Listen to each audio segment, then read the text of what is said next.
Hello everyone, this is Neha Maurya. Welcome back to our channel. हम NEET का paper solve कर रहे थे और हमने बॉटनी का जो पार्ट 1 पार्ट 2 है सारी चीज़ें सॉल्व कर दी थी। आज हम ज़ूलॉजी का पेपर सॉल्व करेंगे और जो मैं क्वेश्चन नंबर फॉलो करने वाली हूँ वो नीट पेपर का जो कोड है 4 से होगा। तो यहाँ पे मैं कोड लिख देती हूँ। Code is 04। तो इस क्वेश्चन पेपर का मैं नंबरिंग फॉलो करने वाली हूँ, ठीक है। तो according to this question paper, जो क्वेश्चन नंबर 151 है ज़ूलॉजी का पहला क्वेश्चन, उसमें लिखा है कि chronic auto immune disorder affecting neuromuscular junction leading to fatigue, weakening and paralysis of skeleton is called as. अब यहाँ पे उन्होंने बोला है कि ऑटो इम्यून डिसऑर्डर। अब देखो, ऑटो इम्यून डिसऑर्डर चारों ऑप्शन में से एक ही है, पर पहली बात, ऑटो इम्यून डिसऑर्डर होता क्या है? जब हमारे एंटीबॉडीज़ खुद के सेल्स के ऊपर अटैक करने लगते हैं, ऐसे डिसऑर्डर को हम ऑटो इम्यून डिसऑर्डर कहते हैं। यहाँ पर जो हमारा पहला ऑप्शन है माइस्थेनिया ग्रेविस, ये एक ऑटो इम्यून डिसऑर्डर है और ये आपके स्केलेटन एंड मूवमेंट वाला जो चैप्टर है उससे बिलोंग करता है। तो 151 का आंसर फर्स्ट होगा। Question number 152, identify the incorrect pair. देखो, क्वेश्चन नंबर 152 है ना, जो वो एग्जैक्टली बायोमॉलिक्यूल का एक टेबल है, वो टेबल दे दिया उन्होंने। आज तक ऐसा एक बार भी नहीं हुआ कि बायोमॉलिक्यूल के इस सेगमेंट से क्वेश्चन आए, तो हर साल इस सेगमेंट से क्वेश्चन आते ही हैं। तो उन्होंने कहा है कि lectins, concanavalin A, drugs, ricin, alkaloids, codeine and toxin abrin. इसमें से कौन सा पैर इनकरेक्ट है? तो इसमें से जो आपका ये सेकंड, देखो लैक्टेंस, तो ये वाला पैर करेक्ट है। Alkaloid, codeine and morphine alkaloids होते हैं, ये भी करेक्ट है। एब्रिन टॉक्सिन है, ये भी करेक्ट है। लेकिन ड्रग्स के सामने उन्होंने रिसिन लिखा है, ये गलत है। रिसिन एक टॉक्सिन है और ड्रग्स में क्या आता है? ड्रग्स में विनक्रिस्टिन, विनब्लास्टिन, ये ड्रग्स में आते हैं। तो हमारा जो आंसर होना चाहिए था वो 2 होना चाहिए था। तो एक्चुअली आंसर हमारा ये है second one. Okay, then question number 153, which stage of meiotic prophase shows terminalisation of chiasmata as a distinctive feature. देखो, काइस्मेटा बनता है और वो एक स्टेज में टर्मिनलाइज हो जाता है, तो वो कौन से फेज में देखने मिलता है? वो हमें देखने मिलता है डाइकाइनेसिस में। ओके, सो इसका answer first. Venereal disease can spread through. पहली बात, वेनेरियल डिजीज़ का मतलब पता होना चाहिए। वेनेरियल डिजीज़ का मतलब होता है STD, सेक्सुअली ट्रांसमिटेड डिजीज़। अब ये किन किन चीज़ों से फैल सकती है? ऑब्वियसली एक सेक्सुअल इंटरकोर्स से फैलेंगी, पर उनके अलावा कौन कौन से ऑप्शन है?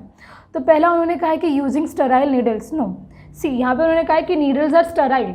स्टेराइल का मतलब कोई भी जर्म्स, कुछ भी चीज़ें प्रेजेंट नहीं है, तो इससे कैसे फैलेंगी? तो स्टेराइल नीडल से कभी नहीं फैलती। Transfusion of blood from infected person, yes, इससे फैल सकता है। Infected mother to foetus, yes, अगर मदर इन्फेक्टेड है तो प्लासेंटा के थ्रू जनरली ये क्रॉस करके फीटस के पास जा सकते हैं, तो उससे फैल सकता है। नेक्स्ट है किसिंग। नो, देखो किसिंग में जो सलाइवा होता है, सलाइवा के अंदर ऐसे जो जनरली वायरसेस होते हैं उनका अमाउंट बहुत कम होता है, तो किसिंग से जनरली वेनेरियल डिजीज़ नहीं फैलती। एंड नेक्स्ट है इनहेरिटेंस। इनहेरिटेंस से भी नहीं फैलती, क्योंकि ये इनहेरिटर लाइक जेनेटिकल डिसऑर्डर है ही नहीं ना। इनहेरिटेंस से जेनेटिकल डिसऑर्डर ही आगे फैलती है। तो इसमें सिर्फ 2 ऑप्शन करेक्ट है, हमारा B and C, और ऐसा ऑप्शन कौन सा है हमारा? फर्स्ट। ओके, चलो question number 155, which is the only enzyme that has capability to catalyze initiation, elongation and termination in the process of transcription in prokaryotes. See, यहाँ पे उन्होंने 4 एंजाइम के नाम दिए और इन चारों एंजाइम में से ऐसा कौन सा एंजाइम है जो सारी चीज़ें कर सकता है? तो जनरली DNA रेप्लिकेशन में हमने देखा कि हर एक चीज़ के लिए अलग अलग एंजाइम आता है। हमें स्टार्टिंग के लिए DNA हेलिकेज लगेगा, then single stranded binding protein आएंगे, फिर DNA पॉलीमरेज आएगा, फिर उसके बाद आपको DNA लाइगेज लगता है, DNA पॉलीमरेज 1 लगता है। तो इतने सारे एंजाइम आपको DNA रेप्लिकेशन में लगते हैं, लेकिन ट्रांसक्रिप्शन में एक ही एंजाइम लगता है जो सारी चीज़ें खुद कर लेता है। इनिशिएशन भी खुद करता है, इलॉन्गेशन भी खुद करता है और टर्मिनेशन भी खुद करता है। तो ऐसा कौन सा एंजाइम है? तो ऐसा एक ही एंजाइम है, वो है RNA पॉलीमरेज। आप ट्रांसक्रिप्शन कर रहे हो तो आप RNA बना रहे हो, तो ऑब्वियसली एंजाइम होगा RNA पॉलीमरेज। लेकिन उस एंजाइम का पूरा नाम होता है DNA डिपेंडेंट RNA पॉलीमरेज, क्योंकि DNA को देखकर ही हम RNA बना रहे हैं, इसलिए एंजाइम का नाम क्या होगा? DNA dependent RNA polymerase. तो इसका आंसर होगा 4। Okay, then question number 156, sphincter of Oddi is present eight.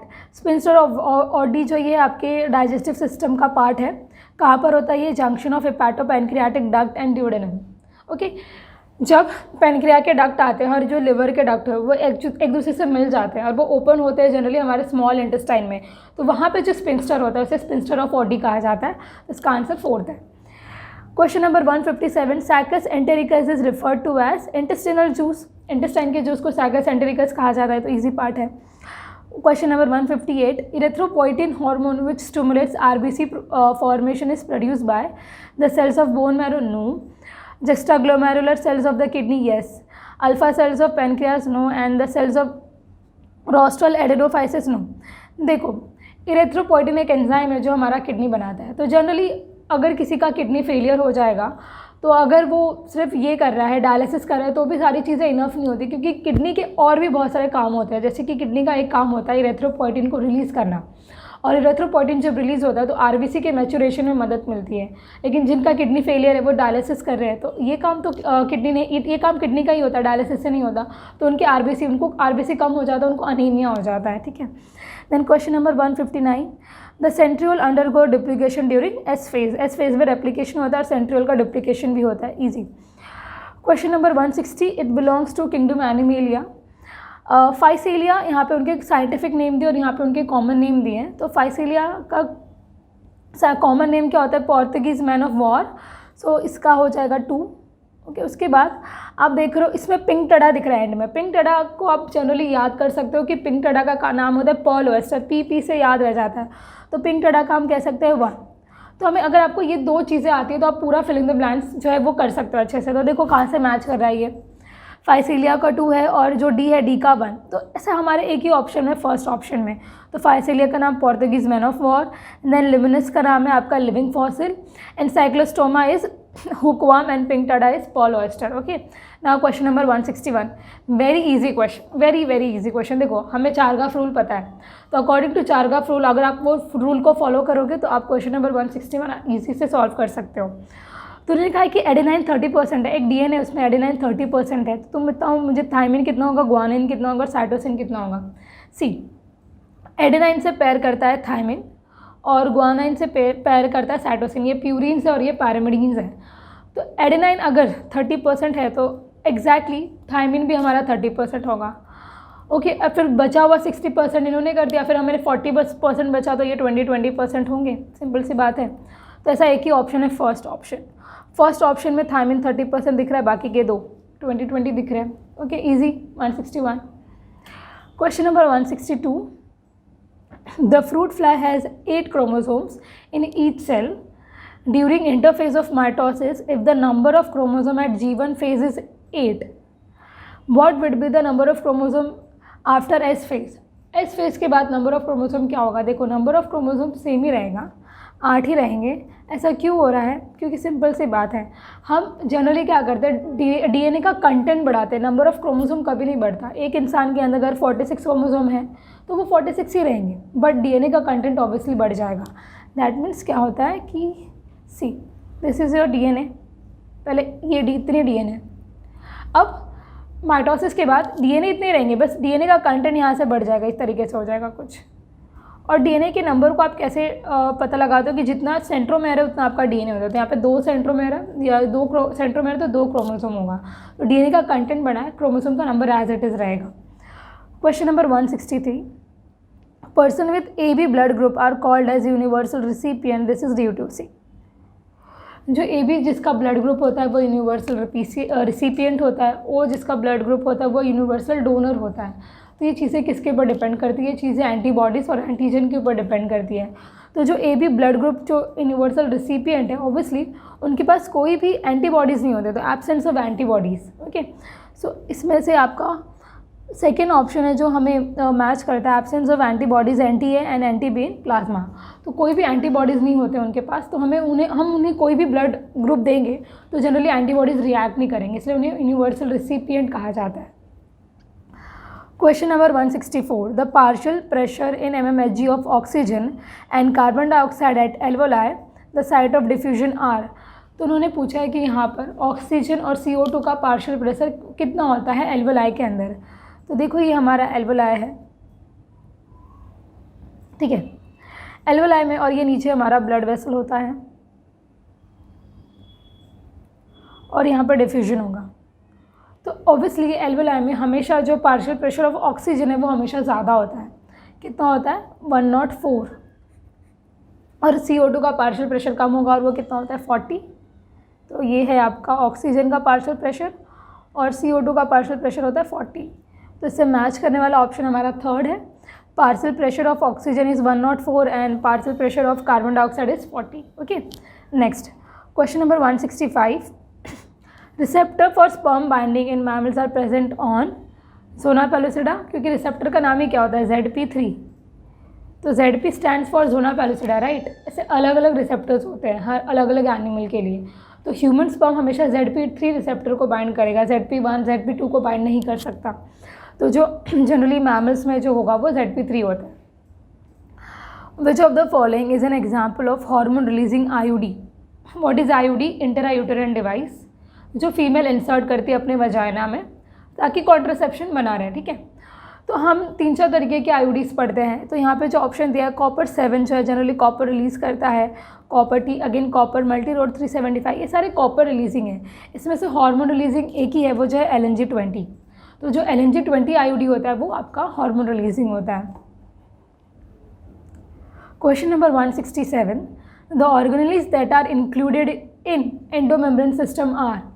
अब एंडोमेम्ब्रेन सिस्टम क्या होता है, देखो ये आपका एक सेल है और सेल में ये न्यूक्लियस है। तो न्यूक्लियस से सेल के प्लाज्मा मेम्ब्रेन तक निकलने के लिए प्रोटीन जनरली कुछ वेसिकल का यूज़ करते हैं और उसमें कुछ ऑर्गेनेली पार्टिसिपेट करते हैं जिनसे वो वेसिकल बनते हैं।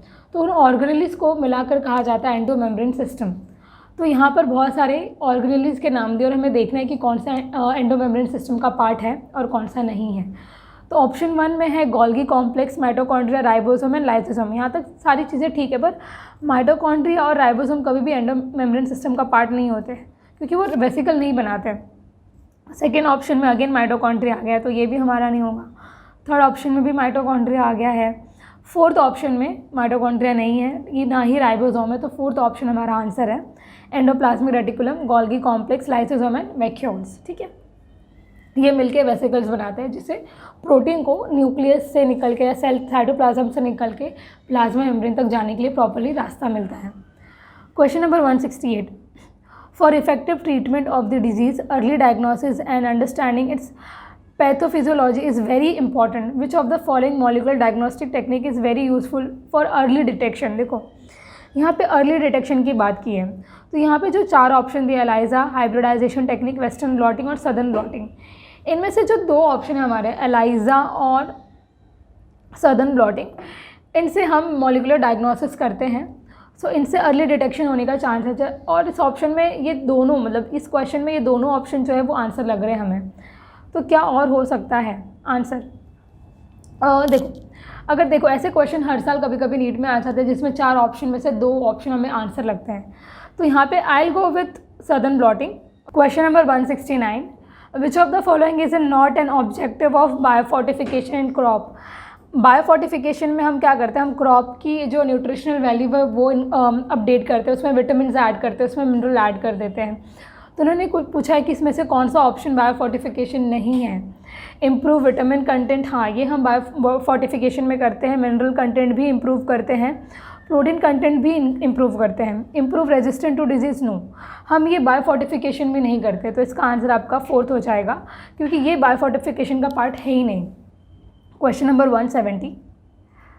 मैच द कॉलम है, यहाँ पर हमारे फंजाई के नाम दिए हैं और या फिर कुछ ऐसे बैक्टीरिया के नाम दिए जिनसे पर्टिकुलर एसिड्स मिलते हैं। तो पहला है आपका एस्परजिलस नाइजर, फिर Acetobacter aceti, Clostridium butylicum and Lactobacillus. से सबसे इजी है कि लैक्टोबैसिलस से बनता है लैक्टिक एसिड, यानी आपका डी का आंसर 2 होगा।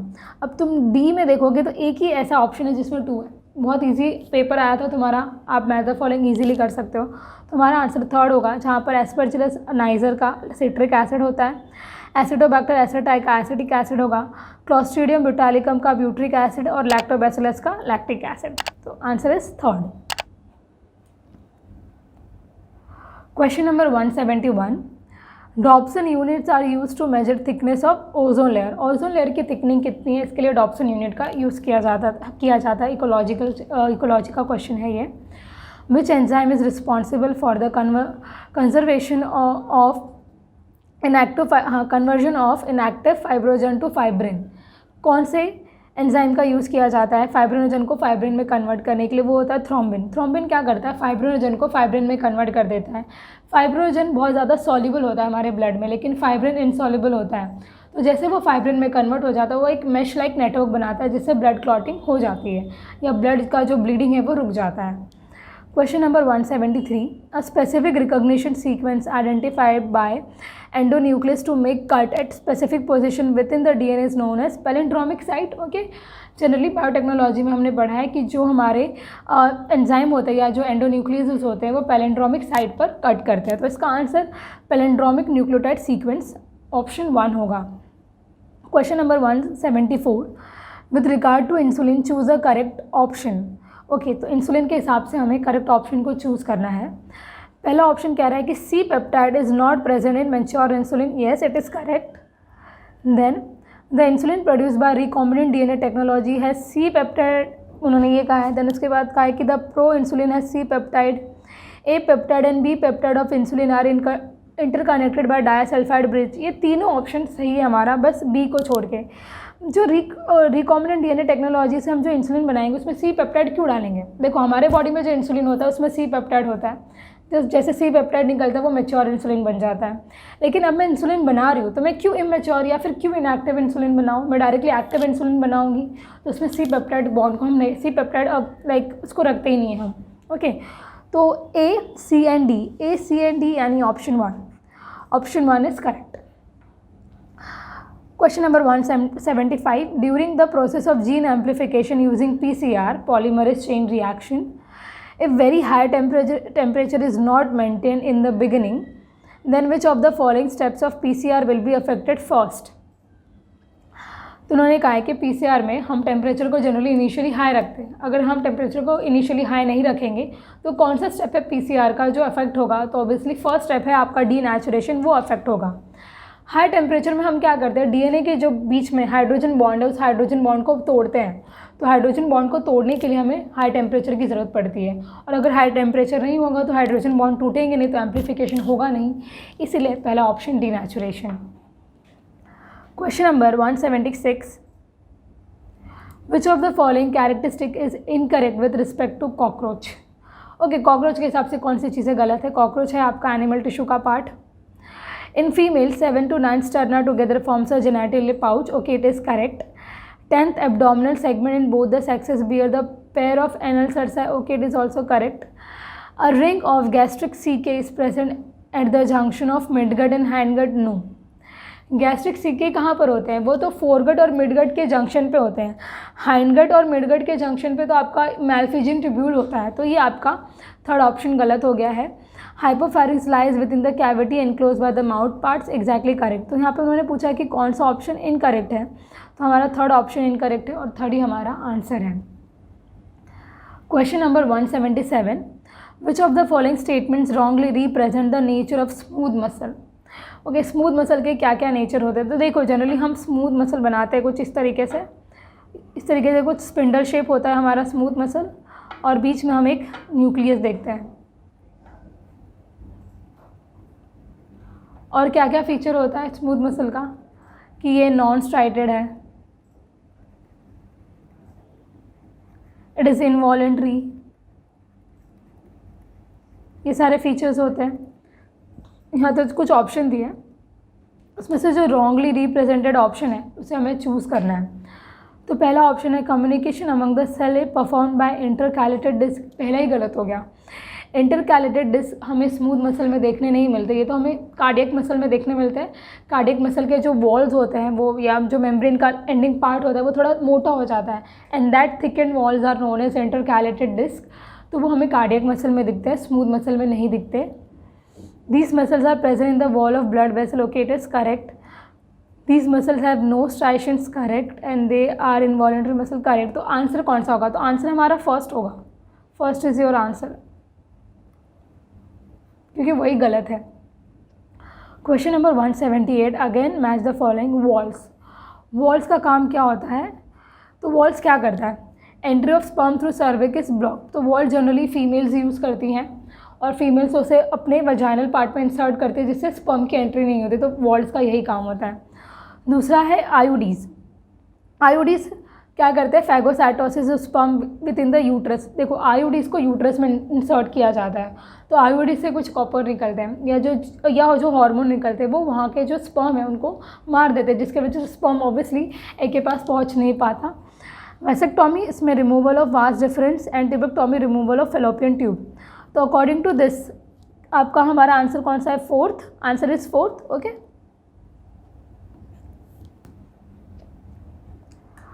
Question number 179, in a cross between a male and female, both the heterozygous for sickle cell anemia gene, what percentage of progeny will be diseased?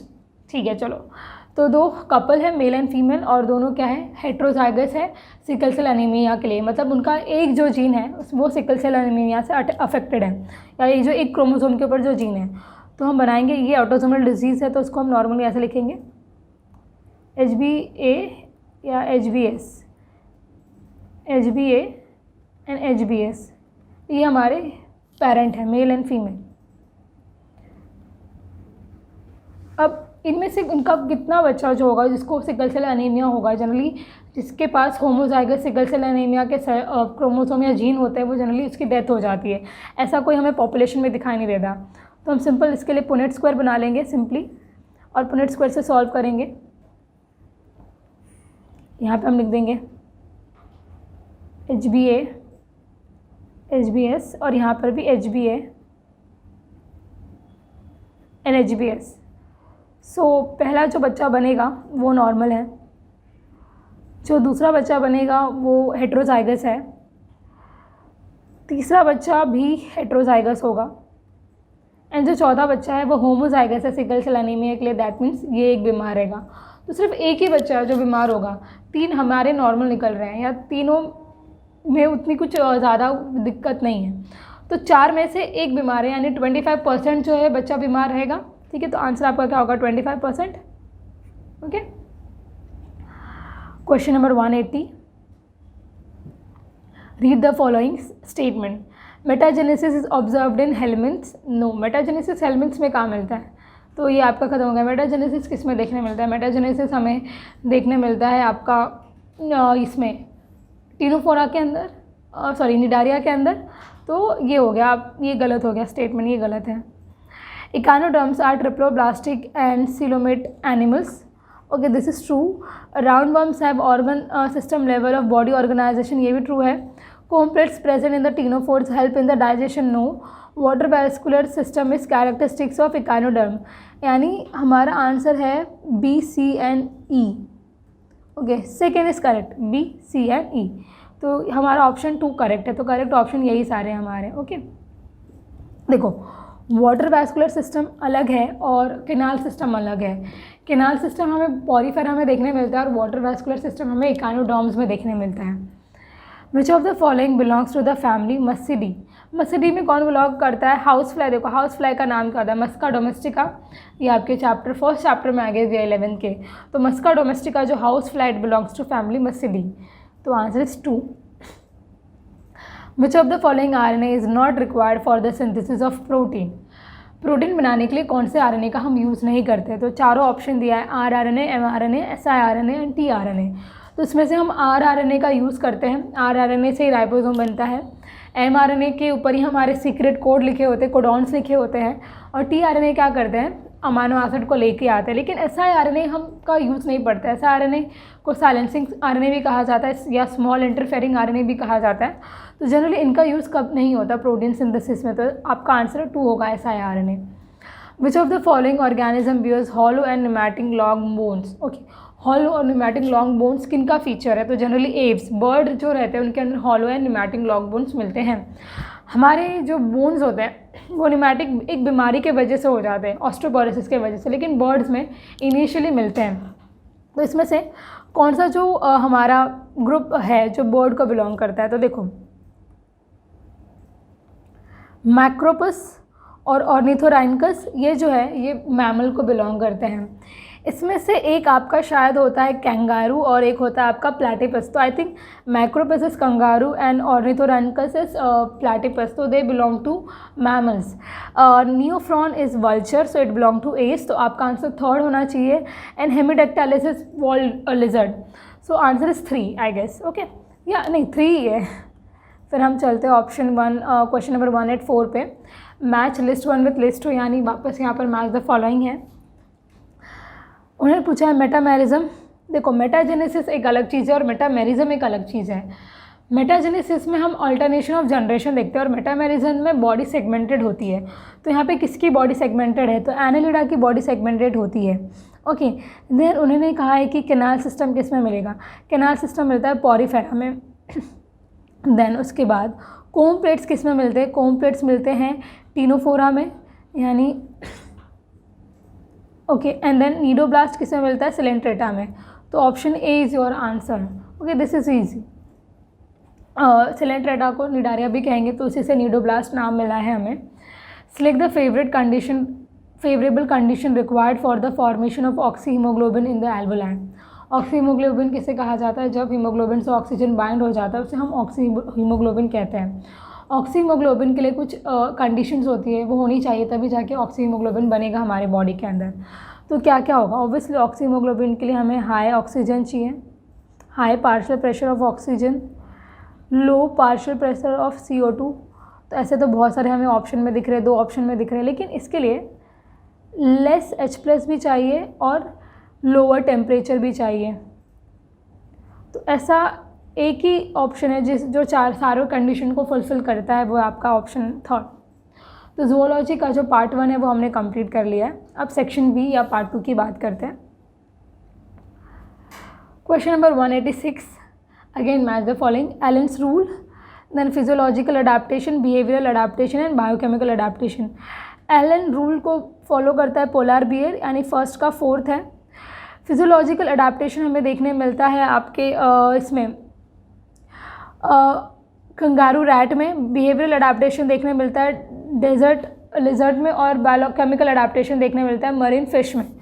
तो देखो ये फर्स्ट का 4th होगा. Physiological adaptation kangaroo rat यानी B का 1, then behavioural adaptation desert lizard यानी C का 2, and then biochemical adaptation ये 3. Okay, option 1 is your answer.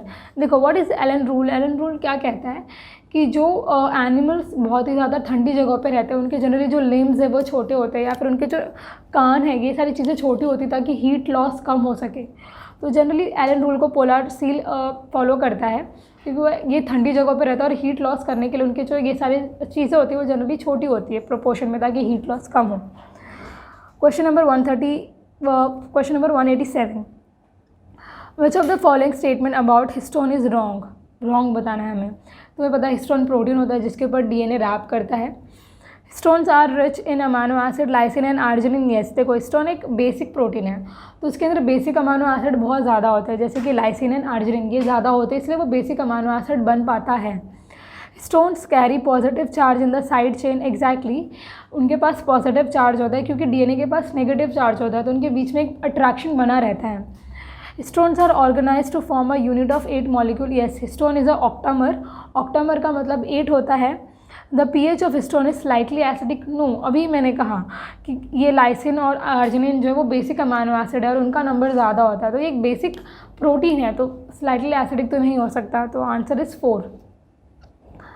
Identify the type of cell junction that help to stop the leakage of the substance across the tissue and facilitation of communication with neighboring cells via rapid transfer of ions and molecules. यहाँ पे उन्होंने cell junction की बात की है, तो हम कुछ 4-5 सेल जंक्शन पढ़ते हैं जैसे कि gap junction, tight junction, adhering junction, desmosomes and हेमीडेस्मोसोम.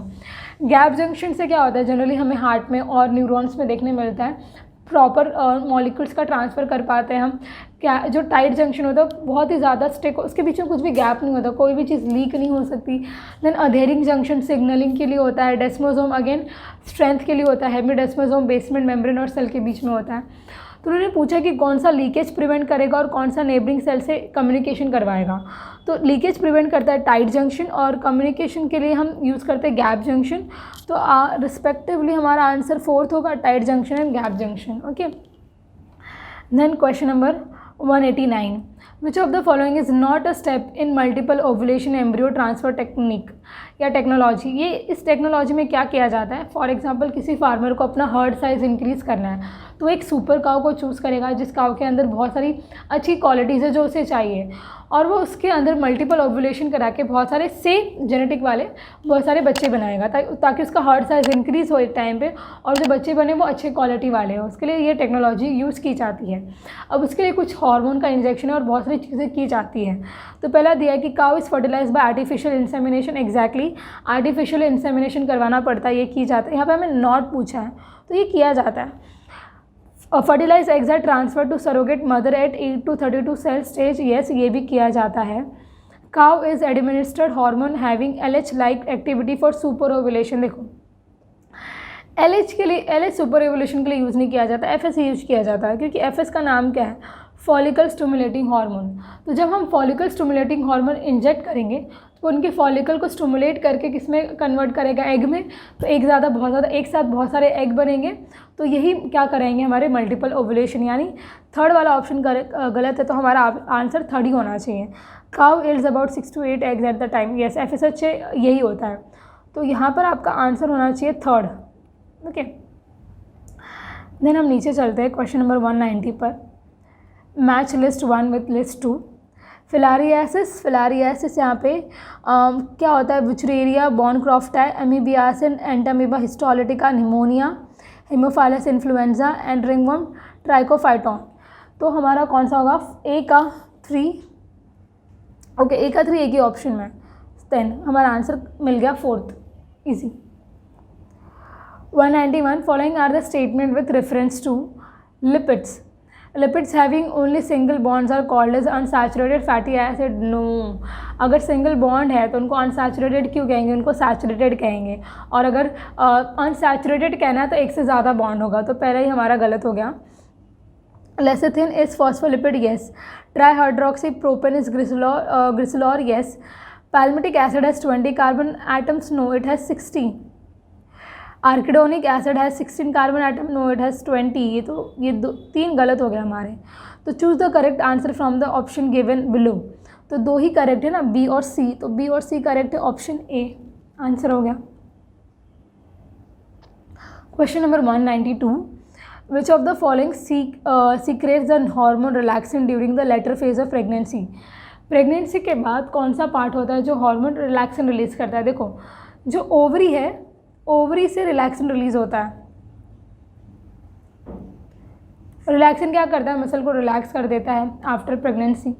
तो इसमें से कौन सा ऑप्शन हमारा एक्चुअली करेक्ट है, तो फीटस तो करेक्ट नहीं है, यूट्रस नहीं, क्योंकि ओवरी से रिलीज होता है। Graphene follicle and corpus luteum, ये दोनों चीज़ें ओवरी में होती है। लेकिन ध्यान दो, क्या प्रेगनेंसी में ग्राफिन फॉलिकल बनता है, नो, प्रेगनेंसी के पहले ग्राफिन फॉलिकल बनता है, बाद में नहीं। तो हमारा आंसर ग्राफिन फॉलिकल हो ही नहीं सकता। कॉर्पस ल्यूटियम, यस, प्रेगनेंसी के एंड तक हमारा कॉर्पस ल्यूटियम रहता है और ये हमारा क्या करेगा, रिलैक्सिन रिलीज करवाएगा। ओके, तो answer is fourth. Match list 1 with list 2। Adaptive radiation, उसके बाद हमारा इसका आंसर होगा Darwin finches, fourth. Convergent evolution is wings of butterfly and bird, यानी third. Divergent evolution bones of 4 limbs in man and whale, यानी option 2। And evolution by anthropogenic action, option 1। Okay, तो हमारा answer third होगा simply. Question 194, match list 1 with list 2। Scapula हमारा bone है जो triangular flat bone है। देखो यहाँ पे जो पीछे का बोन होता है वो ट्रायंगुलर फ्लैट बोन होता है, उसे स्कैपुला कहा जाता है। तो इसका ऑप्शन 4 आ गया। क्रेनियम के ऊपर कैसे जॉइंट होते हैं, फाइब्रस जॉइंट होते हैं जो मूव नहीं होते, तो again this is third. Sternum flat bone आगे जो होता है, सेकेंड। एंड वर्टिब्रल कॉलम के बीच में कार्टिलेजिनस जॉइंट 1। तो fourth, third, 2 and 1, option 2 is your answer. Now question number 195। Assertion कहता है कि a person goes to high altitude and experience altitude sickness with symptoms like breathing difficulty and heart palpitations. Reason, due to low atmospheric pressure at high altitude the body does not get sufficient oxygen. तो आपको एक assertion दिया और एक reason दिया है कि ऐसा होता है, और उसमें नीचे रीज़न में दिया है कि ऐसा क्यों होता है। तो उन्होंने कहा है कि अगर आप हाई एल्टीट्यूड पे जाओगे, जैसे रोहतांग पास वाला जो क्वेश्चन आता है वैसे हाई एल्टीट्यूड पे जाओगे तो जनरली आपको एल्टीट्यूड सिकनेस होता है, ब्रीदिंग में प्रॉब्लम होती है और हार्ट बीट्स बढ़ जाता है। ऐसा क्यों होता है? क्योंकि वहाँ पर लो प्रेशर होता है और ऑक्सीजन अमाउंट मिल नहीं पाता, इसीलिए। तो एक्चुअली दोनों करेक्ट हैं। तो assertion and reason both are true, and assertion is correct explanation of, like reason is correct explanation of assertion. तो आपका आंसर हो जाएगा थर्ड। ठीक है। Question number 196, statement 1, the codon AUG codes for methionine and phenylalanine, and statement 2, AAA and AAG both codon codes for amino acid lysine. In the light of the above statement choose the correct answer from the option given below. अब आपको statement 1 कहा गया है जो कि गलत है। AUG code करता है सिर्फ और सिर्फ मिथ्योनाइन के लिए, AUG कभी भी फिनाइल एलेनाइन के लिए कोड नहीं करेगा। और ऑप्शन 2 आपका सही है, AAA और AAG ये दोनों ही लाइसिन के लिए कोड करते हैं। तो statement 1 is incorrect but statement 2 is correct, तो आंसर आपका सेकेंड हो जाएगा। During muscular contraction which of the following event occur? H zone disappears, yes. A band saddens, no. I band reduces with width, okay. Myosin hydrolyzes ATP releasing the ADP and inorganic phosphate, yes. Z line attached to the actin are pulled inwards, okay. तो सारी चीज़ें होती है option B को छोड़ के, तो जिस ऑप्शन में हमारा बी नहीं होगा वही हमारा आंसर होगा। तो I think option 3 is our answer. Okay. Question number 198, following are the statement about prostomium of earthworm. देखो बहुत ही लाइक अचानक से अर्थवॉर्म के ऊपर क्वेश्चन आ गया है। वैसे तो अभी कुछ पिछले 1-2 साल में आया नहीं था, पर अचानक से अर्थवॉर्म के ऊपर क्वेश्चन आ गया है। पर एक ही क्वेश्चन है, ईजी है वो भी। It serves as a covering for mouth, okay. It helps to open cracks in the soil into which it can crawl, yes. It is one of the sensory structure, yes. It is the first body segment, no. Prostomium first body segment नहीं होता, peristomium होता है। तो आपका D गलत हो गया। तो हमें यहाँ पर करेक्ट बताना है, तो ABC is correct. So answer is 3, ABC are correct. Question number 199, which of these is not an important component of initiation of parturition in human? Parturition यानी डिलीवरी। तो जब डिलीवरी होती है तो इनमें से कौन सा हार्मोन एक कोई भी मेजर रोल प्ले नहीं करता। तो उन्होंने पूछा है कि पहला है ऑक्सीटोसिन। तो ऑक्सीटोसिन एक मेजर रोल प्ले करता है, इवन मेन हार्मोन वही है डिलीवरी के लिए। स्मूथ मसल का कॉन्ट्रैक्शन तो ऑक्सीटोसिन ही करवाने वाला है। प्रोलैक्टिन नहीं होता। ये तो रिलेटेड टू मेमोरी ग्लैंड्स है, मिल्क प्रोडक्शन है, तो इसका कुछ यूज़ नहीं है वहाँ पर। Increase in oestrogen and progesterone ratio, yes. Oestrogen का रेशियो बढ़ जाता है, प्रोजेस्ट्रॉन का रेशियो कम हो जाता है, तो जाके हम डिलीवरी करवा पाते हैं। And synthesis of prostaglandins, yes. तो आंसर हमारा 2 होगा, क्योंकि उसका ही मेजर रूल नहीं होता प्रोलैक्टिन का। एंड लास्ट क्वेश्चन जो है आपका question number 200, the adenosine deaminase deficiency result into digestive disorder, नहीं। एडिसन डिसऑर्डर, नहीं। Dysfunction of immune system, yes. तो 200 का आंसर है 3। तो ये था आपका नीट का पेपर, जिसमें हमने ज़ूलॉजी के सारे क्वेश्चन कर लिए हैं। आपको आगे चल के किसी भी टॉपिक में डाउट है तो आप मुझे कमेंट करके नीचे सेक्शन में बता सकते हैं। मैं इसे ज़रूर कोशिश करूँगी कि वो डाउट मैं क्लियर कर पाऊँ। एंड ऐसे ही इन्फॉर्मेटिव वीडियो के लिए हमारे चैनल को ज़रूर फॉलो करें, देखें। Okay, thank you.